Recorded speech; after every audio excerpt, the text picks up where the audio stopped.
Et salut, bonjour à tous, j'espère que vous allez bien, en tout cas moi ça va très bien. Aujourd'hui on se retrouve pour une nouvelle vidéo, un nouveau concept qui reviendra je pense assez régulièrement sur la chaîne, pas toutes les semaines mais bon on verra la fréquence. C'est le 3x3, alors le principe c'est quoi? C'est je vais prendre un thème au niveau des mangas animes et je vais vous présenter 3 mangas ou animes en 3 minutes sur ce thème. Donc le thème de cette première vidéo, ce sont les animes qui n'ont jamais eu de fin et qui pour moi auraient dû en avoir. Du coup, on est parti avec le premier animé et j'ai le bien nommé et excellent GTO, c'est parti. GTO est un manga de Toru Fujisawa paru entre 1997 et 2002 et comprenant 25 volumes. Il a été adapté en anime entre 1999 et 2000 par Studio Pierrot, ceux qui ont fait par exemple Belzebub, Kingdom, Tokyo Ghoul, Boruto ou Black Clover par exemple, et a 43 épisodes. GTO raconte l'histoire de Eikichi Onizuka, un jeune professeur ex-délinquant et karatéka assigné pour son premier poste à une classe dont le seul but est de faire craquer psychologiquement leur professeur. En effet, dans l'anime, on pourra voir différentes formes de violence, harcèlement, racket ou chantage pratiqués par les élèves de cette classe ou même par les professeurs. Onizuka, de par ses méthodes totalement décalées, va tenter de ramener ces jeunes dans le droit chemin. Il ne va pas hésiter à menacer ses élèves, à les ligoter ou à leur mettre la honte devant leurs camarades, mais toujours dans une optique bienveillante afin de leur apprendre quelque chose. Au fur et à mesure des épisodes, les élèves commencent à apprécier Onizuka et à revenir dans le droit chemin. Onizuka n'hésitera pas à affronter ses élèves de front sur leur terrain de prédilection afin de les raisonner et de leur apprendre la vie. GTO reste un manga anime humoristique, et vu les sujets qu'il traite, s'il n'y avait pas cette dimension humoristique, il n'aurait pas eu, je pense, le succès qu'il a eu. Dans ses aventures, Onizuka va être aidé de différents personnages comme le professeur Fuyutsuki, également jeune diplômé, pleine d'enthousiasme et avec un idéal concernant le professorat, proche d'Onizuka, mais avec des méthodes plus conventionnelles. Il sera également aidé par la directrice, Madame Sakurai, qui lui fait entièrement confiance pour redresser les élèves et va à plusieurs reprises prendre sa défense. A l'inverse, le sous-directeur Uchi Yamada va quant à lui chercher n'importe quel prétexte pour le faire renvoyer, car à ses yeux, Onizuka n'est qu'un délinquant et non un professeur. L'anime de GTO, c'est également un opening qu'on peut qualifier de culte et qui est reconnaissable aux premières notes. Il s'agit de Driver High de l'Arc-en-Ciel.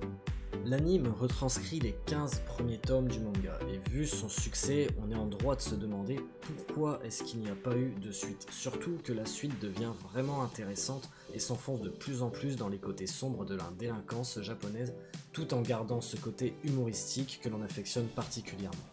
Si je devais vous donner des raisons de regarder l'anime de GTO et de terminer de lire le manga, c'est parce que c'est un manga qui est vraiment extrêmement drôle.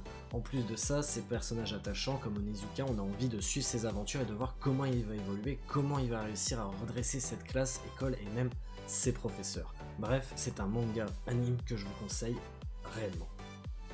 On va maintenant passer au deuxième anime qui n'a pas eu de fin alors qui selon moi aurait dû en avoir, à savoir Katekyo Hitman Reborn. Katekyo Hitman Reborn est un manga de Akira Amano paru entre 2004 et 2012 comprenant 42 volumes. Il a été adapté en anime entre 2006 et 2010 par Heartland. Ils ont participé à l'anime Cross, ont fait Senran Kagura ou encore Mushishi et a 203 épisodes. Reborn nous raconte l'histoire de Sawada Tsunayoshi surnommé Tsunade, un collégien n'ayant rien pour lui, dernier partout, faible, et n'a pas confiance en lui, bref, Tsunade. Son quotidien va du jour au lendemain être chamboulé par l'arrivée d'un bébé tueur à gages du nom de Reborn qui a été envoyé pour le former afin de faire de lui le 10e parrain de la famille Vongola, une des familles mafieuses la plus puissante au monde. Au début de l'anime manga, le ton est en grande partie humoristique, de par les situations dans lesquelles Tsunayoshi va se retrouver à cause de Reborn, qui va, au travers des balles de dernière volonté, aider Tsunayoshi à surmonter les épreuves qui se présentent à lui et à grandir afin d'en faire le parrain idéal pour les Vongola. Au fur et à mesure que l'anime manga va avancer, le ton va devenir plus sérieux avec de plus gros enjeux pour vraiment entrer dans les codes du shonen battle. Au programme, moments épiques, power-up, grosse attaque, bref, tout ce qui va bien. Tsunayoshi ne va pas combattre seul, il sera aidé de ses amis, sa familia, composée de beaucoup de personnes dont les principaux Hayato Gokudera, Takeshi Yamamoto, Hibari Kyoya, Ryohei Sasagawa. Au cours de ses aventures, Tsunayoshi devra affronter de nombreux ennemis comme Rokudo Mukuro, Lavaria ou les Milfior. Mais il le fera en restant fidèle à lui-même et à ses convictions, tout en ayant un seul but, protéger ses amis. Dans cet anime, on va également y retrouver des openings de qualité comme 88 de LMC ou Listen to the Stereo de Going Underground. Mais il possède aussi un host de très bonne qualité, avec certaines musiques pouvant vous donner des frissons sans aucun problème, comme par exemple Tsuna Awakens. L'anime couvre environ les 30 premiers tomes du manga, et ce qui est vraiment dommage, c'est qu'on s'arrête juste avant qu'on commence à réellement aborder les origines de la famille Gongola, son histoire, comment elle a été créée et comment elle en est arrivée là, ainsi que l'origine de Reborn, qui est, je le rappelle, un bébé tueur à gages. La fin du manga, par contre, en a déçu plus d'un, mais ça, je dirais juste que des fins de manga, il y en a eu des meilleures, il y en a eu des beaucoup mieux, ça c'est à chacun de faire son avis. Si je devais vous conseiller Reborn, je vous dirais que si vous aimez les shonen, foncez dessus, vraiment. Il n'est pas comme un niveau d'un Naruto, d'un One Piece forcément, ça c'est des monstres, mais ça reste un excellent shonen avec tout ce qu'il faut pour faire la bonne recette, des ennemis charismatiques, des alliés charismatiques, des enjeux, des combats, des grosses attaques, bref, n'hésitez pas, si vous aimez tout ce qui est shonen, allez-y, vous ne serez pas déçus, vraiment. On va maintenant passer au troisième et dernier animé que je vais vous présenter dans cette vidéo, donc à savoir Kenichi, le disciple ultime. Shijo Saigyo no Deshi Kenichi, ou Kenichi le disciple ultime, est un shonen manga de Shun Matsuena paru entre 2002 et 2014 comprenant 61 volumes. Il a été adapté en anime entre 2006 et 2007 par TMS Entertainment, qui ont fait Degreman, Yowamushi Pedal ou encore Dr. Stone, et a 50 épisodes. Le manga nous raconte l'histoire de Shirahama Kenichi, surnommé Funiken, jambe faible. Un jeune lycéen de 16 ans victime de harcèlement depuis des années. Malgré ses idéaux de justice, le fait qu'il soit faible et n'ayant pas un physique avantageux fait qu'il reste victime sans pouvoir agir. Un jour, témoin d'une agression entre des voyous, un vieil homme et une nouvelle étudiante Furinji Miyu, il va tenter d'intervenir afin d'aider sa camarade, mais tout ne va pas se passer comme prévu. Alors qu'il allait se faire tabasser par les voyous, il est témoin de la raclée monumentale qu'inflige Miyu aux voyous à l'aide des arts martiaux.